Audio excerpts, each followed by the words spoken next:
So first, I'm going to go to the Brains Trust here on this topic. It's about something that happens in our issue of Mums at the Table magazine. We're asking the question, is it ever okay to give parenting advice? Okay, let me clear that up. I want to know if it's ever okay to give parenting advice when no one has asked for your opinion. Ladies, I think it's a thin line between love and hate when it comes to giving unsolicited parenting advice. What do you think about it?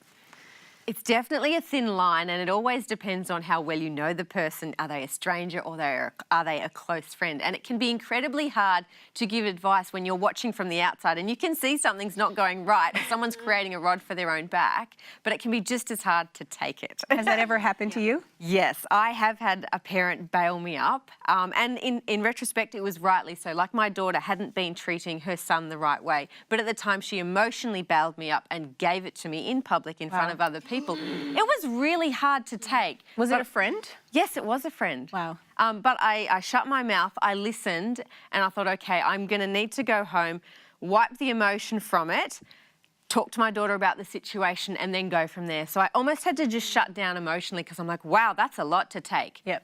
So are you still friends with... Yeah, we are. Like, I took it. My daughter was in the wrong, and we had a good chat about it. And when her behaviour changed later, the friend came and told me that as well. Wow. Yeah, and we are still good friends, and I made a real effort to make sure that that didn't come between us. And if there was a problem, I had to fix it. But it's really humbling. Yeah.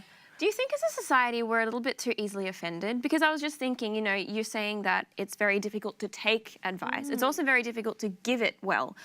But is it more important to learn how to take criticism? Because I think as a society we're very afraid of criticism and we become offended very easily, especially as... I think when it comes to your kids, it's much different than when it's like just... And you put so much gonna effort say. in, you try your best, and you get tired and you miss things along the way. So when someone criticises that, you're like, oh. It's so personal. As a mother, because you beat yourself up about, and you're always comparing yourself to other people. So when somebody says to you, oh, your parenting skills aren't great, it's like, oh, another nail in the coffin. Yes. Yeah. And Okay, but I have to ask you, as opinionated as you are, I knew this was coming. has to come. Have you given unsolicited parenting advice? No. Really? I've had it given to me quite often as a parent, but no, I will have a discussion with my friends once they start talking to me about something that's going on in their life. I will say, well, you know, this has happened, or this has happened to me, or...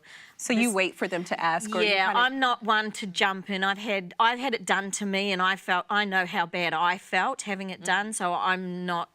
Yeah. It's such a tricky place, though, because I've had friends who've had babies, and, like, you know the answer or what you think might be the answer, and you really are just thinking, like, as much as you're a good friend, like, how much do I tell you? How much do I let you figure it out? You know, what does that village whole thing even mean, you know? Sometimes you have to say, well, I tried this, but it is really hard to go up and talk to someone and say, this is what you're doing wrong. That never makes it better. Yeah. Do you not think, though, it's easier when the children are very small, because that's actually when you need the knowledge? Yeah. Especially when you're first kid. Yeah, I actually think it's harder when you're looking at school-aged kids and you've sort of got your ideas together by then. Yeah. Yeah.